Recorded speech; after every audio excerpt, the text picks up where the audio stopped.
Greetings to all the viewers at home, and what a great way to kick off your weekend than tuning into your favorite TV channel, Capetown TV.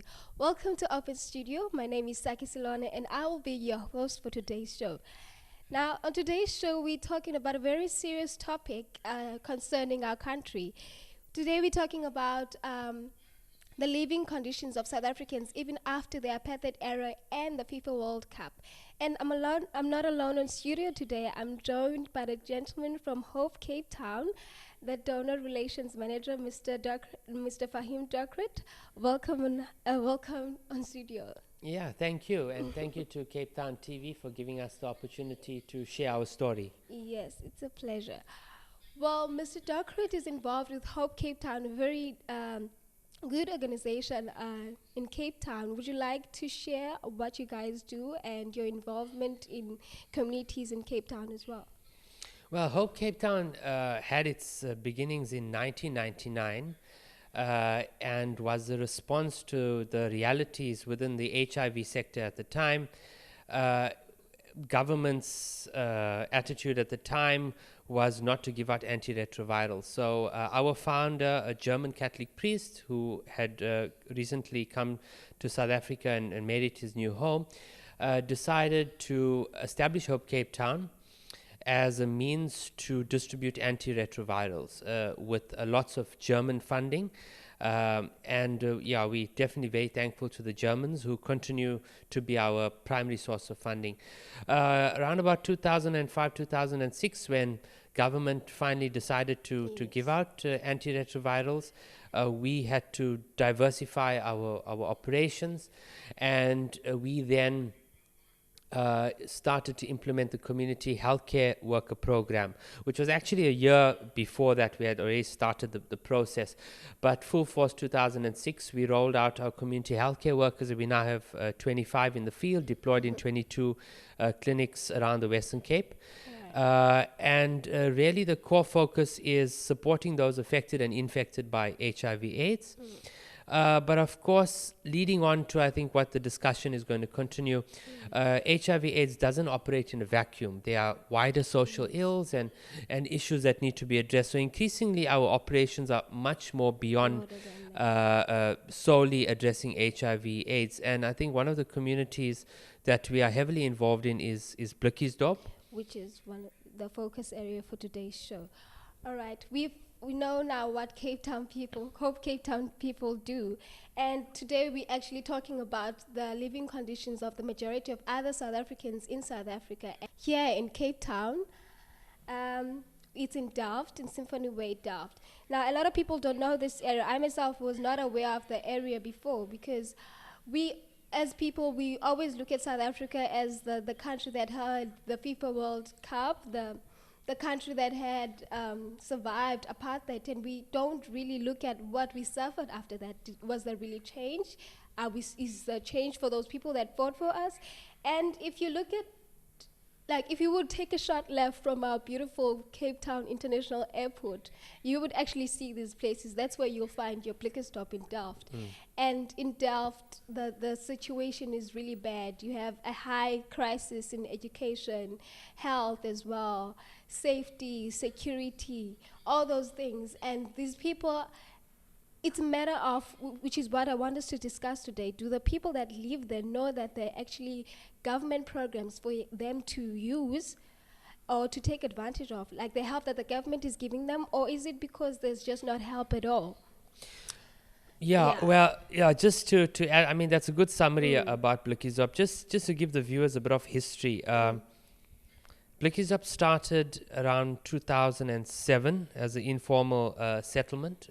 Hope Cape Town entered Blikkiesdorp in 2008. Initially started off with about 1,500 people. Today, Blikkiesdorp has 13,000 people. And a lot of those people came in 2010 when a lot of, shall we say, undesirables did not want, the administration of the day, literally, Do not want them to be seen. yeah, to create a good image around FIFA and what have you, and moved a lot of these people to Blikkiesdorp. And the plan was within 2 years to give them brick structures, houses. And it's now been, what, we look at 210, over 6 years, and these people are still living in, altogether, there's about 1,800 structures in Blikkiesdorp housing 13,000 people. And they have, coming back to your question, I mean, social services are, I think, few and far between. I think a lot more needs to be done by government. We have to understand that there's no specific stats, but our estimation of the community in Blikkiesdorp is you're looking at about 80 to 90% unemployment in Blikkiesdorp. You're looking at a much higher HIV/AIDS rate compared to the rest of the country. We've got about 53 million people in South Africa, and 6.3 or thereabout million people are HIV positive. That means there's about 12% of our country are HIV positive. In Blikkiesdorp, I would say it's probably about 3 times that. So, with 30% of the people are, 30 to 40% are HIV positive, which is, I mean, it's ridiculous. Yeah. So, those are some of the challenges. What we do is, and we are probably one of the only major NGOs that are actually operating there, we get no government funding. So it is obviously very difficult, and I think there needs to be an acknowledgement from government, that more needs to be done, and organizations like us need to be supported. We have social workers, occupational therapists, dietitians that actually go in there and help the community. And we also assist with counseling through our community healthcare workers in the field, and access to medication to the nearest clinic, which is, again, problematic, which is 10 kilometers away in Delft. So, yeah, that's just some of the things that we do in Blikkies. I can see you've got a question. Yes. Yeah. So do you believe there's actually help out there, or is there not much that the government is doing, or the people are not empowered enough to actually know about this? Because let's make a scenario. You go to Blikkiesdorp, you're a resident in Blikkiesdorp. It's hard to get transferred to even go there. There's a recruiting company that is formed by the government. It's in town. I have to get money, a taxi fare, to take a taxi and go to town and still come back to Blikkiesdorp. I don't have money for that because of the struggles there. Most of the people there are struggling. So I understand that your organization is already, I like the fact that you guys actually go to the place. So to broaden up the question, do organizations have to actually go to the place and actually empower the people because these resources are far from them? Yeah, let's keep it very simple. Yeah. Keep it very simple. Unemployment, that's the bottom line. People don't have money. That affects HIV/AIDS. The age group 15 to 35 is one of the problem areas in terms of HIV because of sugar daddies. Women don't have money. The sugar daddy mentality is really out there, and we're seeing an increase in AIDS. Unemployment is the bottom line, and no, there's not enough programs. There's not enough access. Government does definitely need to be doing more. People don't have food in Blikkiesdorp. Kids are not going to school because they don't have money to actually get transportation costs. So let's keep it simple. The bottom line is unemployment, and that is throughout the country. You talk about post-apartheid. The reality is very little has changed. We got huge issues in this country. 5% of the population is running the economy, controlling the wealth. So yes, there hasn't been a shift in finances. The reality is the rich are getting richer and the poor are getting poorer. And this is a third world syndrome, if you want to call it that. We're trying to play our part in trying to change that. But the reality is money has not changed hands, and we need to ensure empowerment through employment. You can't talk about political empowerment when you don't have financial empowerment and economic emancipation. So I can talk about this the whole day. I'm sure we've got a few minutes in the studio. So yes. Yes, okay. Yes, we get that. And I actually like what your organization is doing, because I actually want the show to be more about addressing the concept, and as well as welcoming and involving other parties as well to get involved in things like this. Most of the time as South Africans, we depend on the government. Well, if you have like organizations like this and people who can actually help, then we can do this and achieve this as a community whether where can we help, what can you do in terms of health as well, in terms of education, transport, maybe in Flickerstop. I think that can be achieved as a community. So if you have like any ideas, maybe what people can do, maybe to help with Hope, strengthen Hope to be a bigger NGO, as well as to help this. Well, I this think problem. the first thing, we are in a position where we've got access to various, thought leaders and decision makers. So the first thing we do is to get in touch with us at www.hopecapetown.com, and then we can think together and we can partner together. The other thing is to keep the conversation going. Talk to people, whether it be HIV/AIDS, unemployment. Don't ignore it. I think we're so used to the crime and we're so used to talking about AIDS that people kind of think, now let's just change the topic. But don't change the topic, because the reality is South Africa is top of the list in the world. We've got the highest rate of HIV infections in the world. Yes, there have been some, there's one of the positives is we've reduced the rate of mother to child transmission to almost zero. But broadly, I think beyond HIV/AIDS, keep the discussion going, contact us, and I think lobby government, lobby corporates. Corporates need to come to the party as well. Encourage corporates to support NGOs like ours, because the bottom line is there's a lot of money being made, and I don't think enough is going back into the community from government, from corporates. I think government does have enough money. We need to spend some of that money in the right places. There's huge amount of money that's come in, particularly in AIDS, that has not filtered down through to organizations like ours. I just have to say, we get no government funding. So that is a starting point. All right. Now, there we go, ladies and gentlemen. Keep the conversation going. Let's talk about these issues. And before we go to the ad break, we would like to hear, where can we get Hope on Facebook? Yeah, as I said, go to our Twitter account is Hope Cape Town. Our Facebook account is Hope Cape Town Association Trust. And our website is www.hopecapetown.com. And just to show my commitment and availability, my cell number is 076 227 6724. Give me a shout, and together we can do great things. Thank you so much, Mr. Fahim. Well, he even gave his number. So if you're listening and you're really touched by today's topic, please grab this opportunity. We need your help. Your country needs your help. And just play your part. Don't rely too much on the government. Just play your part, and just wherever you can help, just give a hand, and the details in Hope will be there. And we have people like Hope that are already doing it. So I'm sure if you're sitting down at home, you want to do something, you can just contact them and keep the conversation going. We'll see you after this break. Right, thank you.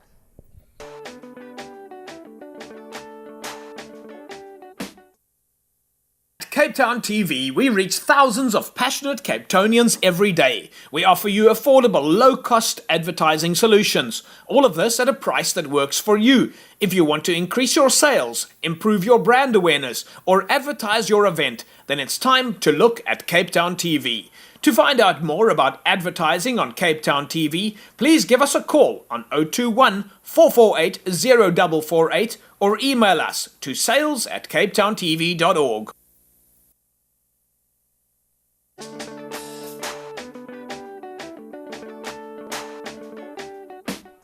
Welcome back, everyone at home. You're still tuned into Orphan Studio, and we're still on the topic on raising awareness on the living conditions of the majority of other South Africans, even after the Apartheid Era and the the FIFA World Cup. And now I'm joined by Busisiwe from University of Cape Town, who's our guest today. We will still talk about the living conditions as well in South Africa. She's an LLB student. And yeah, Busisiwe, can you please just tell us about yourself and what you do, and what you think about the topic today? Hi, thanks for having me. Hello. I think this is a very interesting topic, and it's very kind of current to my life and with the things that I do that I'm currently involved in. I'm very much about, firstly, I don't believe in the concept of the Rainbow Nation yet. I think we're a Rainbow Nation in progress. We're getting there because our country is very divided. on racial lines, economic lines, social lines. Like there's a lot of, there's a disparity between the rich and the poor, so I think because I'm currently involved in trying to get people to talk honestly and openly about these issues so that we can find a way to solve them, because if we're not being honest, then we're not going to find real solutions to these problems. Yeah, that's true. So yes, I try to create platforms for people to come on Facebook, online, to come and basically talk and discuss these issues in an open, secure space, but where people can be honest, but respectful at the same time. Yes. And I think that's a part of nation building, which is very important, because things like the TRC only kind of served the needs of a few people, and I think that we need to kind of have a second coming of that, and to kind of get into that to be able to deal with those issues. Like Cape Town, you see a lot of rich areas, the Cliftons, but on the other side of the coin, you get some of the worst living conditions of people. Yes. And it is after 94. We're supposed to be all free, democratic, everyone gets a vote, but what is that vote doing for people? Yes, which is much more on what we're talking about today. The other people, like the other 50% of people that are still in the same living conditions as before, or even worse. Even worse. Yes, actually, I'm happy that Busi is actually here. We want freeze. Yes, of course. Yes, I like it because, yes, I'm actually glad that Busi here is within our age group, which is a born free, which means we were born after post the Apartheid era, and we're still living in South Africa. It's a good thing, because you find that today most of the people in our age don't really want to engage in such topics, and if we do, it's like they grow in tears of boredom whenever something like this is happening, whereas it affects us all, because you go to school, you go to university, there are still kids that don't have or can afford the school fees even, or even the facilities to get them to school even. So it really affects us all. We don't have to overlook this as the youth, and it's actually our responsibility, because this country depends on us. Busi here will be a lawyer one day, so we need like proper representatives for this country in order for it to be a better country than it is today. And we need to stop blaming the situation right now, and actually come up and invite concepts and ideas as the youth on what can be done to help situations like this in South Africa. So Busi, still on the topic as well, do you think that since the government has been introducing these projects to people, you know your recruitment companies, the government will say this year how much jobs have been given to people, how much job opportunities, your small businesses, entrepreneurship in as well, because all of that is being preached, but you still find people that are still living in this very, very, very extreme poverty poverty conditions. So do you believe that the government is not doing enough, or is it the people in our country that they're not going out to get these things, or do you think there's no platform for them or empowerment for them to even reach those resources? Because most people believe that there are resources out there. I think it's a bit of both. I think there's broken down communication between the state and the people. I think the state does allocate a lot of money to education, to entrepreneurship, to everything, but sometimes the money never gets there, and it's not because it's not there, but it's because people don't know about the opportunities. I think they don't let the right people know about these things. It's kind of like if they were to have something about food, and if they were to put it on Facebook, people who are on Facebook usually have food, so it doesn't really serve the people that need it. So I think that the government needs to do more. We have a participatory democracy, so we have to take part in building this country as people and as citizens. So they need to make sure that we know what is going on. When they put these things out, they should go to the communities where the people actually need these things, as opposed to just putting it on a newspaper or Summing, Yes. because I mean, I think the National Youth Development Agency gets like millions or something for entrepreneurship. And I Yes, spoke to someone correct. who's involved in that, and they said there's something like a couple of millions sitting there because they say they can't find entrepreneurs. That is rubbish. They're supposed to go out there and make entrepreneurs, go out there and encourage you to come up with ideas. And because they don't do that, they say that, oh no, we can't do anything with this money. So I think it's a bit of both. It's the people, and also on the other side of the coin, you do get a lot of young people who aren't really interested in what's going on in the country or actually interested in doing anything with their lives. They think, okay, we live in a free country, so I'm going to get free everything. They want free education, free housing, free food, free money. And they're like, okay, I'm going to have 5 babies. I'm going to get money for these babies. It's kind of like, it's a bit of both, and you can't kind of paint every poor person under that same brush of kind of expecting things to be handed out to them, because that's not true. You get a lot of people that work really hard and they don't get anything for that. And so I think it's a bit of both. I think there needs to be proper communication established on both sides so that we can come together and see, okay, there are jobs that are created. Okay, who do these jobs need to go to? Where are these people? How do we get them equipped with the skills that they need in order to be able to work? I mean, it's all of that, and it needs to happen. It needs to happen now, because if we don't start having these conversations, the poor are going to get poorer and the rich are going to get richer, and this country is just going to head in the wrong direction. All right. Yes. And also, just to add on that, earlier on the show, we spoke about a focus area, which is Blikkestop, a small relocation camp, which was done before 2010. the 2010 FIFA World Cup. And this was done because it was accommodating the tourists and the people that were actually going to come to South Africa. So what is your view on that? Do you think our country was actually ready for something such as the World Cup? And if so, do you think that it played like a good deal for the people that were actually in South Africa? What did it do for those people that were actually moved? And your opinion on that. Did it do anything for them? Do you think our country was ready for such a colossal event?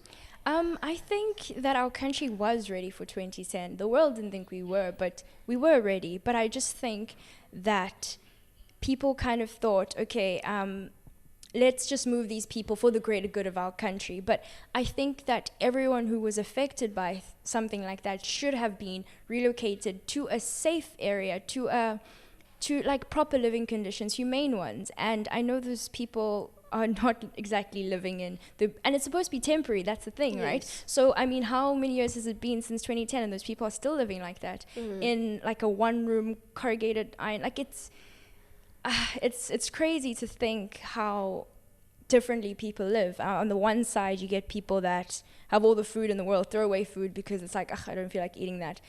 Go to a restaurant, eat like 2 chips and be like, I'm full, leave your food. And then you walk outside, you see people out in the streets begging. And it's kind of like, you don't realize how much you have just by being a student at a university. Even if you're on financial aid, you already have so much more than the people you've left back at home. And I think it's kind of like an issue for ourselves to look at ourselves and see, okay, was it worth it for those people? For some of us, we had fun. We went to the fan stadiums and we did all those things. South Africa got a good name. But those people who were directly affected, who had to move, what conditions are they living in now? And what can we do? What can they do to help themselves? What can we do to empower them to be able to help themselves?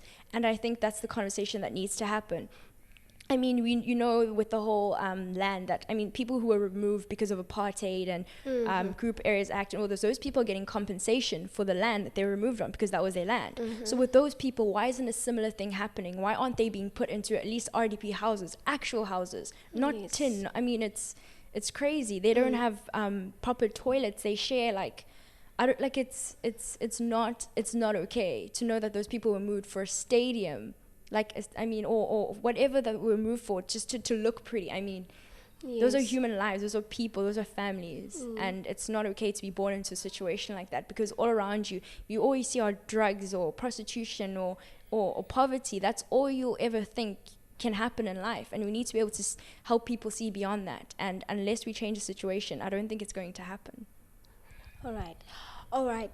One would say that these people were actually moved from the streets so that the tourists would not actually see these people in the streets, just to prepare the whole look that we had for the event.